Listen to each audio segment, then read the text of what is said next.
മനസ്സാകുമോ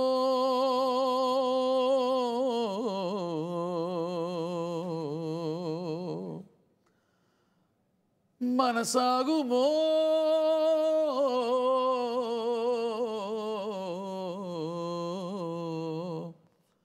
നാഥ നാഥ സുഖമാക്കുവാൻ.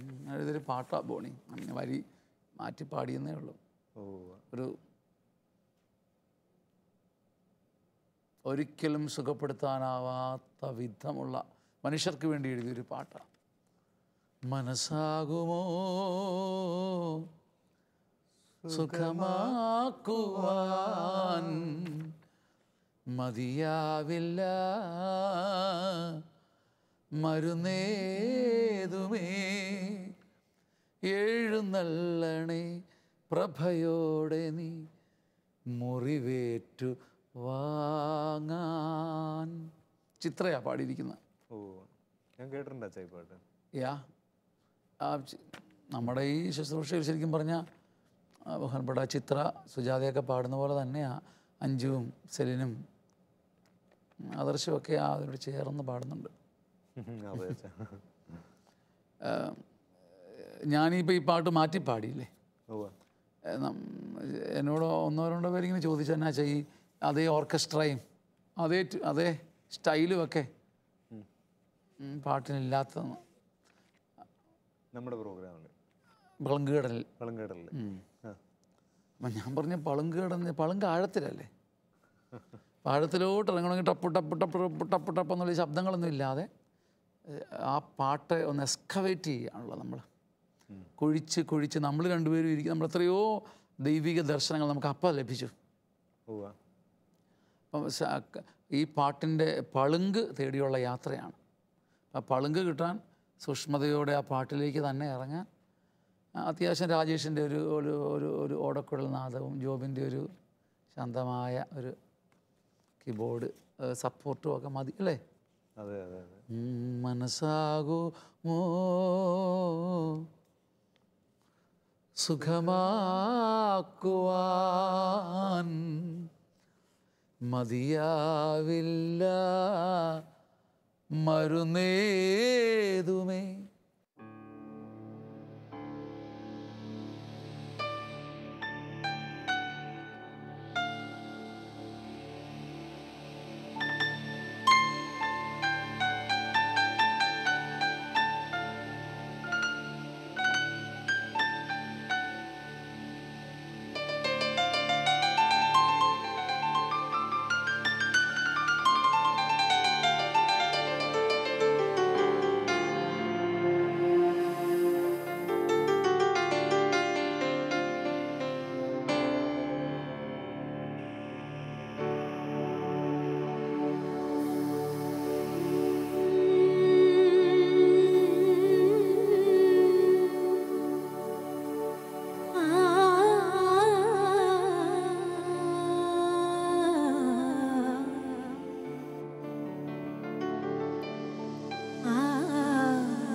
മനസ്സാകും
ഞാനൊരിക്കലൊരു സൈക്കോളജിയുടെ ഒരു ക്ലാസ് കേൾക്കാൻ വേണ്ടി പോയപ്പം അവിടെ ക്ലാസ് എടുത്ത ഡോക്ടറോട് ഇൻ്റർവ്യൂവിൻ്റെ സമയത്ത് ഞാൻ ചോദിച്ചു, ഡോക്ടറെ ഈ ഹീലിംഗ് പ്രയറിനെ കുറിച്ച്, മനസ്സിന് സൗഖ്യം നൽകുന്ന ഹീലിംഗ് പ്രയറിനെ കുറിച്ച് ഡോക്ടർ എന്താണ് പറയാനായിട്ടുള്ളത്? അപ്പോൾ അദ്ദേഹം പറഞ്ഞാണ്, എന്താണ് പറയാനുള്ളതെന്ന് ചോദിക്കുന്നു, അത് തരുന്നത്രയും എഫക്റ്റ് ഒരു മരുന്നിനും നൽകാൻ പറ്റില്ല. അത് ദൈവം തന്നെയാണ് ഹീലിംഗ് പ്രയറിൽ മനസ്സിൻ്റെ പ്രശ്നങ്ങളെ സുഖമാക്കുന്നത്. ഡോക്ടർ എങ്ങനെ പറഞ്ഞു ഞാൻ പറയുകയാണേ, അത്രയും ഒരു ദൈവം നേരിട്ട് 2 മക്കബയർ 15:27 ഒരു വാക്യമുണ്ട്. 2 മക്കബയർ 15:27 ദൈവത്തിൻ്റെ പ്രത്യക്ഷ സഹായം അവരെ വാളോ കുന്തവോ നൽകാത്ത അങ്ങനെ ഒരു വചനമാണ്. ദൈവത്തിൻ്റെ പ്രത്യക്ഷ സഹായം അവരെ ആഹ്ലാദിപ്പിച്ചു. ഈ വചനമെന്ന് പറയുന്നത് ദൈവത്തിൻ്റെ നേരിട്ടുള്ളൊരു കൃപയാണ്. മരുന്ന് അതിൻ്റെ കൈവഴിയാണ്. മതിയാവില്ല മരുന്നേതുമേ എഴുന്നള്ളണേ പ്രഭയോടെ നീ മുറിവേറ്റു. എനിക്കിത് എഴുതുമ്പോഴേ ഈ ഒരു രാജാവ് ഇങ്ങനെ ഈ കുതിരയും ഒട്ടകവും കുതിരയും കാലാളും ഈ തൂത്തെ ഒരു പീക്കിരി രാജ്യത്തെ തൂത്ത് തുടച്ചെടുത്തുകൊണ്ട് പോകത്തില്ലേ? കർത്താവ് അങ്ങോട്ട് വരുമ്പോഴേ നിൻ്റെ മുറിവും ചതവും ഒന്നുമല്ല, അതെല്ലാം തൂത്ത് തുടച്ചുകൊണ്ടൊരു പോക്കുണ്ട്. ഒരു കറ പോലും അവശേഷിപ്പിക്കത്തില്ല. പിന്നെ അയ്യോ ഇവനെന്തോ ഒരു അസുഖം ഉണ്ടായിരുന്നവനാണല്ലോ എന്ന് പോലും പറയാത്ത വിധം തൂത്ത് തുടച്ചം കളയും. ബോണി, എൻ്റെ മനസ്സിൽ വരുന്ന ഒരു ചിന്ത ഇതാണ്, ഒരു ആഹ്ലാദം ഇതാണ്. ഏലിയ ബലി അർപ്പിക്കുമ്പം ഈ ഇറച്ചി അറുത്ത് വെച്ചിട്ടേ വെള്ളം ഒഴിച്ചു, പിന്നെയും വെള്ളം ഒഴിച്ചു, നിറഞ്ഞ് തണുത്ത് മരച്ച് വെള്ളം മുറ്റി നിന്ന ഒഴിക്കാവുന്ന വെള്ളം മുഴുവൻ ഒഴിച്ചു. പക്ഷെ സ്വർഗത്തിൻ്റെ തീക്ക് ഈ വെള്ളമാണോ? മുഴുവൻ കരിച്ചു കളഞ്ഞു. ഈ എഴുത്തിലതാണ്, എഴുന്നള്ളണേ പ്രഭയോടെ നീ, യുവർ എ ജൈജാൻറ്റിക് പ്രസൻസ്. നിൻ്റെ മൈറ്റി പ്രസൻസ് ഇപ്പോൾ വരാൻ നീ മനസ്സായാൽ ഇപ്പോൾ ഈ ഡൈസിൽ, ഇപ്പോൾ ഈ വേദിയിൽ, ഇപ്പോൾ ഈ ടി വിയിലൂടെ നിൻ്റെ ശക്തി നിന്നെ വന്നോടും. അത് ദൈവത്തിന് അസാധ്യം. ദൈവത്തിൻ്റെ പ്രത്യക്ഷ സഹായം എന്നൊരു സംഗതിയുണ്ട്. 2 മക്കബയർ 15:27. ദൈവത്തിൻ്റെ നേരിട്ടുള്ള സഹായം അവരെ ആഹ്ലാദഭരിതരാക്കി. അപ്പം നമ്മൾ ഇവിടെ ഇരുന്ന് പാടുമ്പോൾ ദൈവത്തിൻ്റെ നേരിട്ടുള്ള ഇടപെടൽ ഈ രോഗികളെ തൊട്ടാൽ, ഈ രോഗിയെ തൊട്ടാൽ അതൊരു അത്ഭുതമല്ല, നാച്ചുറൽ ദൈവത്തിൻ്റെ പ്രത്യക്ഷമായ സഹായം മാത്രം.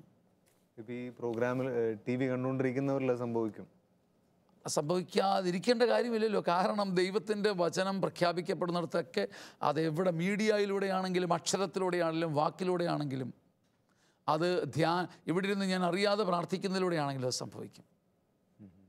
അപ്പോൾ നിരാലംബരായ അനേകം രോഗികൾക്ക് കർത്താവിൻ്റെ മരുന്ന് വാങ്ങാൻ നിവൃത്തിയില്ലാത്തവർക്ക്, മരുന്ന് കൈനീട്ടി തെണ്ടി വാങ്ങിയവർക്ക്, ഇനി മരുന്നിന് പോലും പോയി ചോദിച്ച തരത്തില്ല. കുറേ നാളായല്ലോ ഞങ്ങൾ സഹായിക്കുന്നത്, ഇനി മരുന്ന് മന്ത്രമെന്ന് പറഞ്ഞ് എപ്പോഴും വന്നാൽ ഞങ്ങൾ ഇവിടുന്ന് തരുന്നത് എന്തൊക്കെ പറഞ്ഞ് നിങ്ങളെ വിഷമിപ്പിച്ചിട്ടുള്ളവരുടെയൊക്കെ മുമ്പിൽ എന്നേക്കുമായി നിങ്ങളുടെ കയ്യിൽ കർത്താവിൻ്റെ വചനവുമായി ഇനി തെണ്ടില്ല, ഇനി യാചിക്കില്ല എന്ന് പറയാൻ യാചകനായിരുന്ന നിങ്ങളുടെ മേലെ കർത്താവ് നിങ്ങളെ പ്രഭുവാക്കുന്ന ഒരു അഭിഷേകവുമായിട്ട് വരട്ടെ. എഴുന്നള്ളണേ പ്രഭയോടെ നീ മുറിവേറ്റുവാങ്ങാൻ. ദൈവം അങ്ങ് മേഞ്ഞങ്ങ് പോകുക എന്ന് പറയും. നമ്മുടെ മുറിവുകളെ അങ്ങോട്ട് മേഞ്ഞു പോയിട്ട് അവിടെ പിന്നെ കുന്തും കുഴിയും ഒന്നുമില്ല, എല്ലാം അങ്ങ് പ്രഭയോടെ. അടുത്ത സ്റ്റാൻസയും കൂടി പാടുക.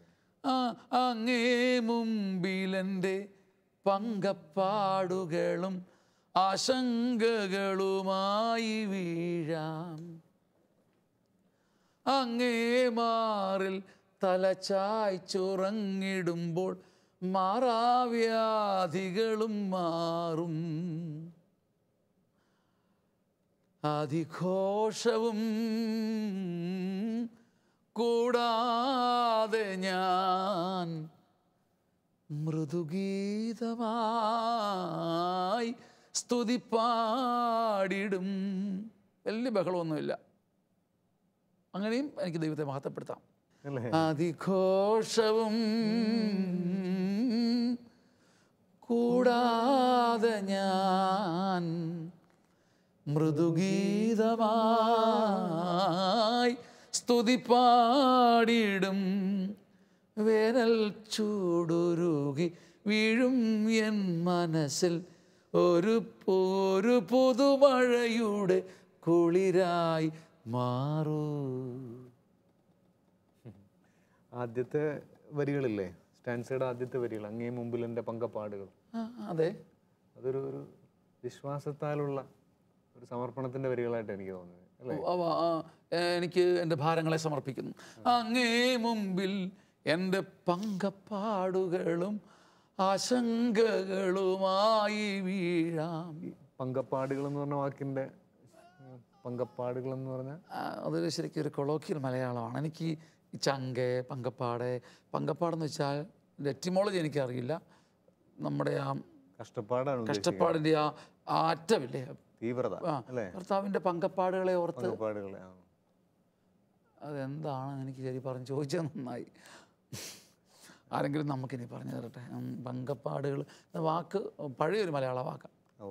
തൃശ്ശൂരിൽ നിന്നൊരു സഹോദരി ഇത് കണ്ടിട്ടൊക്കെ ആയിട്ട് എന്നെ വിളിച്ചിട്ട് പറഞ്ഞ്, അച്ഛാ ഇതിൻ്റെ ഈ ശുശ്രൂഷ കാണുമ്പം ഈ ഉള്ളിൽ നിന്ന് വരുന്ന ഞരക്കവും പാട്ട് നമ്മളങ്ങനെ തന്നെയാണ് ചെയ്യുന്നത്. അതുകൊണ്ടാണ് ബോണിക്കത് ചിലപ്പം അനുഗ്രഹമാണ്. ബോണി പറയുന്ന ചില കാര്യങ്ങൾ എനിക്ക് അഭിഷേകമാകുന്നതിൻ്റെ കാര്യം നമ്മളുണ്ടാക്കി പറഞ്ഞില്ല. അപ്പം ഈ പങ്കപ്പാടുന്നൊരു വാക്ക് പണ്ടങ്ങാണ്ട് കിട്ടിയത്, അത് എഴുതി വെച്ചതാണ്. പക്ഷെ അതൊരു ഏറ്റവും ദാരുണമായ പാടുപീടകളാണ്. ക്ലൈമാക്സ് ആണ് സഹനത്തിൻ്റെ. അപ്പോഴും ഞാൻ വെറുതെ തെറ്റി വീഴുകയല്ല, വീഴുന്നത് നിൻ്റെ സന്നിധിയിലാണ്. ഇവിടെ കിടന്ന് തീരട്ടെ, ഇവിടെ കിടന്ന് മരിക്കുകയാണെങ്കിൽ മരിക്കട്ടെ. അതിൻ്റെ അടുത്ത ലൈനേ തലചായ്ച്ചുറങ്ങാനെന്ന് പറയുമ്പോൾ ഒരു പ്രത്യാശയുടെ ശാന്തതയും. അങ്ങേ മാറിൽ തലചായ്ച്ചുറങ്ങിടുമ്പോൾ മാറാവ്യാധികളും മാറും. ശരിക്കും പറഞ്ഞാൽ ബോണി, ഈ മാറാവ്യാധികൾ മാറും എന്ന് പറയുന്നത് കേവലം ആ രോഗം പോകുന്നത് മാത്രമല്ല, അടുത്ത സ്റ്റാൻസിൽ അത് കിടപ്പുണ്ട്. എന്നാണെന്നറിയുമോ? ചെന്തി പോലെ എൻ്റെ ഉള്ളിലാളുമൊരു ചിന്താഭാരം ആകന്നീ എന്ന് വെച്ചാലേ എനിക്ക് രോഗമുണ്ടെന്ന് മാത്രമല്ല, ഈ രോഗത്തെ പ്രതി ഞാൻ രോഗം ഉണ്ടാക്കിയിട്ടുണ്ട്. ഉദാഹരണം, എനിക്കുള്ളത് ഇപ്പോൾ ഒരു വാദമാണ്. ഈ വാദം വന്നതിന് ശേഷം ഞാൻ ദൈവമേ, ഈ വാദം വന്നാൽ ഞാൻ എങ്ങനെ നടക്കും കർത്താവ്, ഞാൻ എങ്ങനെ ഇരുന്ന ആളാണ്, സോ എനിക്ക് ഈ വാദം വന്നതിന് ഞാൻ കിടന്നു പോകുമോ, ആങ്സൈറ്റി ഡിസീസുകൾ ഉണ്ടാക്കി. അപ്പം ഞാൻ തന്നെ വരുത്തപ്പം ഈ അവൻ്റെ മാറിൽ തലചായ്ക്കുമ്പോൾ മാറാവ്യാധികൾ മാറുമെന്ന് പറയുമ്പോൾ ഈ വാദം പോകുന്നത് മാത്രമല്ല, ഈ അതിന് ഞാൻ തന്നെ ക്രിയേറ്റ് ചെയ്ത ഈ ആങ്സൈറ്റി രോഗമുണ്ടല്ലോ, അത് മാറിപ്പോകും. ചെന്തി പോലെ എൻ്റെ ഉള്ളിലാളുമൊരു ചിന്താഭാരം അകന്നീടാൻ മനഃശാന്തിയാം മഴ തൂകണേ,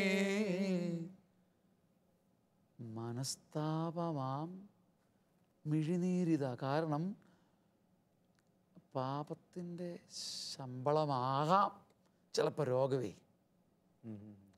അപ്പോൾ ദൈവത്തിൻ്റെ വചനം കേൾക്കുക മാത്രമല്ല, മുറിവിലേക്ക് ഒഴുകുന്ന ഒരു തൈലം നിൻ്റെ മനസ്താപം കൂടെയാണ്.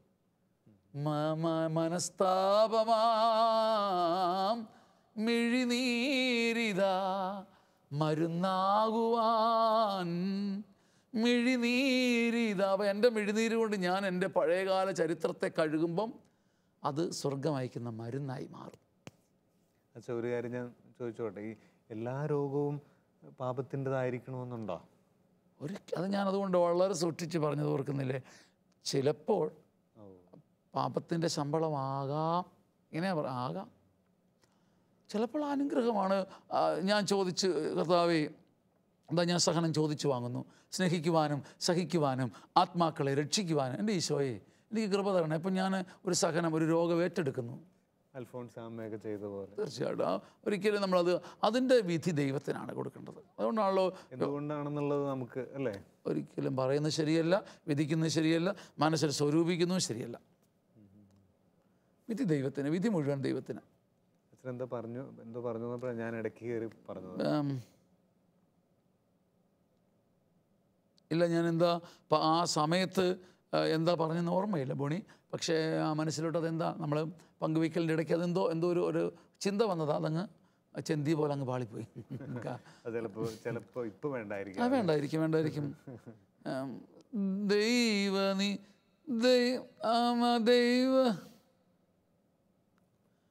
ഇത് ഇതിൻ്റെ സംഗീതം തച്ചങ്കരിയുടെ ഉത്ഥാനത്തിലെയാണ്. ഇതിൻ്റെ പ്രത്യേകത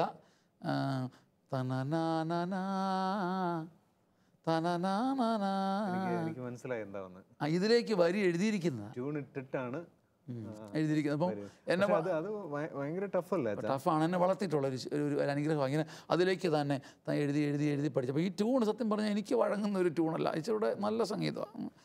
അങ്ങനെ ചെയ്യാവോ? ചിലരൊക്കെ അതിനെ അത് ശരിയല്ല എന്ന് പറയാറുണ്ടല്ലോ. ജിനോ കുന്നുംപുറത്തിൻ്റെ ആൽബം ഗോഡ്, അപ്പം അതിനകത്ത് എൻ്റെ അറിവ് ശരിയാണെങ്കിൽ നമ്മുടെ വളരെ പ്രസിദ്ധനായ ജയചന്ദ്രൻ്റെ ഒരു സംഗീതത്തിലേക്ക് നമ്മുടെ പനച്ചിക്കലച്ചൻ എഴുതിയതാണ് ഈ മേലെ വാനത്തെ ഈശോയെ ഒന്ന് വരാമോ ഈശോയെ, അങ്ങനെ കുഞ്ഞു പാടുന്നത്. അപ്പം നീ എന്ന് പയ്യൻ്റെ കൂട്ടിൽ പിറന്നത് പുല്ലോലമെത്തയിലായിരുന്നു.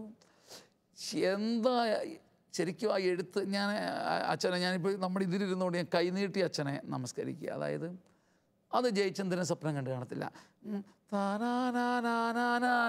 ഈ മഞ്ഞേ തണുപ്പൊക്കെ വെച്ച് എഴുതിയതാണ്. പക്ഷേ അത് നീ പുല്ലോലമെത്തയിൽ എന്ന പ്രയോഗം മലയാളത്തിൽ ആദ്യം കൊണ്ടുവരാൻ പറ്റി. അത് ഈ മ്യൂസിക്കിലേക്ക് പല വാക്ക് വെച്ച് നോക്കും. വൈക്കോലുമെത്തയിലായിരുന്നാ വേണ്ട വൈക്കോലുമെത്തയിൽ വരാം. മഴവില്ലിൻ താരാട്ട് കേട്ടില്ലേ, അത് വേണ്ട, അതുമായിട്ട് ചേരത്തില്ല. അത് എന്താണ് പുല്ലോല, അങ്ങനെ എഴുതും. അപ്പം അങ്ങനെ എഴുതാൻ പറ്റുമെന്നാണ് പറഞ്ഞത്. മനസ്സിലായി എനിക്ക്, അച്ഛൻ പറഞ്ഞപ്പോൾ എനിക്കത് മനസ്സിലായത്. അതുകൊണ്ടത് ഭംഗിയാണ്. നമുക്കത് സമയമെടുത്ത് ചെയ്യാൻ പറ്റും അങ്ങനെ ചെയ്താൽ. ഒത്തിരി സമയമെടുത്ത് എഴുതി പലത് എഴുതാം. മറ്റത് എഴുതി വചനം ഞാൻ വരി ഞാൻ തന്നു, എനിക്ക് നിങ്ങൾ ചെയ്തോണം. ഇത് സംഗീതം തന്നു, എനിക്ക് പലത് എഴുതാം. പലത് എഴുതി എനിക്ക് അങ്ങനെ ഒരു പാട്ട് പങ്കുവയ്ക്കണമെന്നുണ്ട്. ശരിക്കും പറഞ്ഞാൽ അങ്ങനെ എഴുതി കഷ്ടപ്പെട്ടൊരു വാക്ക് പണ്ട് പറഞ്ഞാൽ പിന്നെ ആട്ടെ, ഏതായാലും അതൊക്കെ ദൈവനീതി. ദൈവനീതി എന്നും പൂർത്തിയാക്കി അങ്ങേ സ്വന്തമായി വന്നു ചേരാൻ. തുടക്കമൊക്കെ പാളിപ്പോകാൻ തോന്നുന്നു, സാരമില്ല. ചന്തി പോലെ എൻ്റെ ഉള്ളിലാളുമൊരു ചിന്താഭാരമകന്നിടാൻ. ഏറ്റവും വലിയ രോഗം ലോകത്തിലെ സകല മനുഷ്യരെയും പിടികൂടുന്ന രോഗം ഉത്കണ്ഠയാണ്, ചിന്താഭാരമാണ്. ചിന്തിച്ച് ചിന്തിച്ച് ചിന്തിച്ച് തീപ്പന്തം പോലെ ഉരുകിപ്പോവുക. ബോണി അവിടെ നിന്ന് എന്തോ പറയുന്നത് കേട്ട് അത് പളുങ്കുടലിനെ കുറിച്ച് ഇവിടെ നിന്ന് ബോണി പറഞ്ഞു, അവിടെ പോയി ചിരിച്ച എന്തിനാ, അതെന്നെക്കുറിച്ച് ആയിരിക്കുമല്ലോ പറഞ്ഞത്. ചിരിച്ചപ്പോൾ ആ എബി കൂടിയല്ലോ, എബി ഇവിടെ ചെന്ന് എന്നോട് നേരിട്ട് പറഞ്ഞല്ലോ, ഇവർ നേരെ ബഹുമാനപ്പെട്ട ബെന്നിബ്രദറിൻ്റെ മുറിലോട്ട് പോകുന്നതുകൊണ്ട് അതെന്തിനാണ്. അപ്പോൾ ജയ്മോൻ കുമരകം പത്രം എടുത്തുകൊണ്ട് വരുന്നുണ്ട്. അത് ഞാൻ ചിന്തിച്ച് കൂട്ടുക, എന്തിനായി ചിന്താഭാരം ഭയങ്കര. അപ്പം ഈ ഭാരത്തിൽ നിന്ന് ഒക്കെ നമുക്ക് ആങ്സൈറ്റി ഡിസീസിൽപ്പെട്ട അനേകർ ഈ ദിവസങ്ങൾ, ആങ്സൈറ്റി രോഗത്തിന് മരുന്ന് കഴിക്കുന്ന അനേകരുടെ മേലെ ചിന്തകളുടെ നൂലാമാല കെട്ടുകളൊക്കെ വിട്ടുപോയി അനേകം പേര്. കേരളത്തിൽ 10ൽ 100ൽ 20 പേര്, 10ൽ 2 പേര് മാനസിക രോഗാവസ്ഥയിലാണെന്ന് ഇപ്പോൾ ശാസ്ത്രജ്ഞന്മാർ പറയുന്നു. മരുന്ന് കഴിക്കുന്നുണ്ടാകാം, ഇല്ലായിരിക്കാം. അപ്പോൾ അങ്ങനെയാകുമ്പോൾ, അങ്ങനെ പറഞ്ഞു വരുമ്പോൾ 10 2 പേരെന്ന് പറയുമ്പോൾ, പക്ഷേ ഞങ്ങൾ 2 പേർക്ക് പോലും ഒക്കെ അതിൻ്റെ ട്രെൻഡുകളുണ്ടാകും. സഹോദരങ്ങളെ, അങ്ങനെ സംഗതി ഉണ്ടെന്ന് ഇപ്പോൾ ഈ TV-യുടെ മുമ്പിൽ ഇരുന്ന് പറയാൻ തോന്നുക. അതുകൊണ്ട് അമിതമായ ഭാരം, ഉത്കണ്ഠ, അസ്വസ്ഥത, ചിന്തിച്ച് കൂട്ടുക, അതിനെപ്രതി ഭാരപ്പെടുന്ന നിങ്ങളെല്ലാവരും ചന്തി പോലെ ആളുന്ന ചിന്താഭാരത്തെ വചനത്തിൻ്റെ മഞ്ഞിട്ട് തണുപ്പിച്ച്, വചനത്തിൻ്റെ ഫ്രിഡ്ജിലേക്ക് എടുത്ത് വെച്ച് തണുപ്പിച്ച് കളയണം. ഇന്ന് നിങ്ങളുടെ മേലെ കർത്താവ് ആങ്സൈറ്റി രോഗത്തിന് മരുന്ന് കഴിക്കുന്ന അനേകം പേർക്ക് ഇന്ന് മരുന്ന് ഉപേക്ഷിക്കാനുള്ളൊരു കൃപ. മതിയാവില്ല മരുന്നേതുമേ, യേശുവിൻ്റെ നാമത്തിൽ ഞങ്ങൾ ഒരുമിച്ച് ഇപ്പോൾ പ്രാർത്ഥിക്കുന്നു. ദൈവത്തിൻ്റെ നേരിട്ടുള്ള ഒരു സഹായം. 2 മക്കബയർ 15:27, ദൈവത്തിൻ്റെ ഒരു നിരന്തര നേരിട്ടുള്ളൊരു സഹായം. ചിന്താഭാരം കൊണ്ട് എരിഞ്ഞ അനേകം ആങ്സൈറ്റി രോഗികൾക്ക്, ആങ്സൈറ്റി ഡിസീസ് ഉള്ളവർക്ക്, വിദേശ രാജ്യങ്ങളിൽ ഈ ശുശ്രൂഷ കാണാത്തവർക്ക്, അറിഞ്ഞുപോലും ഇല്ലാത്തവർക്ക് ഈ ശുശ്രൂഷയുടെ ഫലമെടുത്ത് പരിശുദ്ധാത്മാവ് കൊണ്ട് കൊടുക്കട്ടെ. ലോകത്തിൻ്റെ മാനസിക ആരോഗ്യം വളരട്ടെ, കേരളത്തിൻ്റെ മാനസിക ആരോഗ്യം വളരട്ടെ. നമ്മുടെ ഭരണാധിപന്മാരുടെയും ഉദ്യോഗസ്ഥരുടെയും ശുശ്രൂഷകരുടെയും ഡോക്ടേഴ്സിൻ്റെയും എല്ലാം മാനസിക ആരോഗ്യം ഉത്കണ്ഠ എന്ന മഹാപിശാചിനെ യേശുവിൻ്റെ നാമത്തിൽ ഐക്യത്തിൽ കെട്ടിപ്പുറത്താക്കുന്നു. കേരളത്തിൻ്റെ മനസ്സ് സ്വതന്ത്രമാകട്ടെ, ഹൃദയം ശുദ്ധമാകട്ടെ. ഒരു നീലാകാശം എല്ലാവർക്കും പതിച്ചു കൊടുക്കട്ടെ. ദൈവം മനസ്സിൻ്റെ ഒരു നീലാകാശം പതിച്ചു കിട്ടട്ടെ. ആമേൻ. മതിയാവില്ല മരുന്നേതുമേ, നിൻ്റെ വചനം മാത്രം.